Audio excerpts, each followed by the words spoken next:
Have you ever stayed in a job you hated simply because it felt safer than risking something new? Have you ever delayed starting a dream project, not because you feared failing, but because doing nothing strangely felt more comfortable? Welcome back to the channel. Today, we're peeling back the layers on one of the most misunderstood ideas in personal development, the idea that people fear failure. The truth: your brain doesn't fear failure as much as it fears movement. It doesn't fear risk as much as it fears change. What your brain truly fears is stagnation disguised as safety. And unless you recognize this, you'll spend your whole life stuck in places that slowly shrink your spirit. We've been told for years that people are afraid to fail, that we don't chase our dreams because we fear humiliation, rejection, or falling short. But that's only part of the story. In reality, what keeps most people stuck is not the fear of falling, it's the fear of growing, of outgrowing their comfort, their roles, their excuses, their narratives, and even the people around them. Let us unpack that. Your brain is designed to keep you alive, not to make you happy. It prioritizes familiarity over fulfillment. So when you try to change, whether it's quitting your job, starting a business, having a hard conversation, or healing an old wound, your brain registers that change is danger. Why? Because change is unpredictable. And unpredictability, in evolutionary terms, once meant potential death. Your brain would rather keep you breathing in discomfort than risk you stepping into uncertainty, even if that uncertainty holds everything you truly desire. This is why you procrastinate, why you self-sabotage, why you stay quiet when you should speak. It's not laziness. It's not weakness. It's neurological programming. But just because it's your default doesn't mean it has to be your destiny. You can override that programming. You can retrain your brain to see growth not as danger but as design. You can teach it that the pain of staying stuck is far worse than the discomfort of moving forward. Because here's the deeper truth: your soul doesn't fear failure. Your soul thrives in expansion. Your soul is wired to stretch, to risk, to reach. It's only the ego, the part of you that wants control, certainty, applause, that resists. The irony is this: most people think avoiding risk keeps them safe.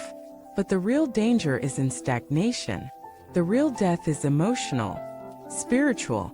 It's the slow erosion of who you were meant to be. You've felt it before: that numbness, that restlessness, that heavy quiet. That's not peace. That's the weight of unrealized potential. Stagnation doesn't look like screaming. It looks like scrolling, numbing, saying maybe someday for the 10th year in a row, smiling at a life that no longer excites you, accepting breadcrumbs when you were made for feasts. And the saddest part, you get really good at justifying it. I'm too old. It's too late. I don't have the resources. What if it doesn't work? But deep down, you know what you should be doing. You know the project, the decision, the conversation, the shift that would change everything. What you lack is not knowledge. It's activation. So how do you move from stuck to stirred? From fear to flow? You start with micro movements. Don't think of transformation as a giant leap. Think of it as a series of courageous steps. Write the first sentence. Make the first call. Send the first email. Speak the truth you've been swallowing. One honest action breaks the trance of inertia. Next, change your relationship with fear. Instead of asking, "What if I fail?" ask, "What if I stay here forever?" Instead of fearing discomfort, start fearing regret. Let your future self become the voice that guides your present choices. Then upgrade your environment. Nothing keeps you stuck like being surrounded by people who normalize stagnation. You need people who are growing, moving, risking, building. Their energy recalibrates yours. Their expansion gives you permission to expand too. Also, be kind to your nervous system. Don't shame yourself for feeling scared. Don't punish your resistance. That's just your brain doing what it's trained to do. Instead, offer it safety in motion. Breathe through the fear. Break big steps into tiny ones. Celebrate movement, not just outcomes. And finally, anchor into purpose. When your why is strong enough, your brain stops fighting the how. Purpose quiets fear. It gives your movement meaning. It reminds you that you're not just doing this for success but for alignment, for joy, for truth. Because here's the secret: your brain wants safety, but your soul wants meaning. And the real journey is finding the overlap. So no, you're not afraid of failure. You're afraid of expansion. You're afraid of who you might become if you actually committed. You're afraid of the power you'd have to own if you stopped pretending you were powerless. But here's what I know. You are not made to repeat cycles. You are not made to live half awake. You are not made to bury your gifts under a to-do list. You are made to move, to evolve, to rise. And every step you take in the direction of that truth, no matter how small, is a victory.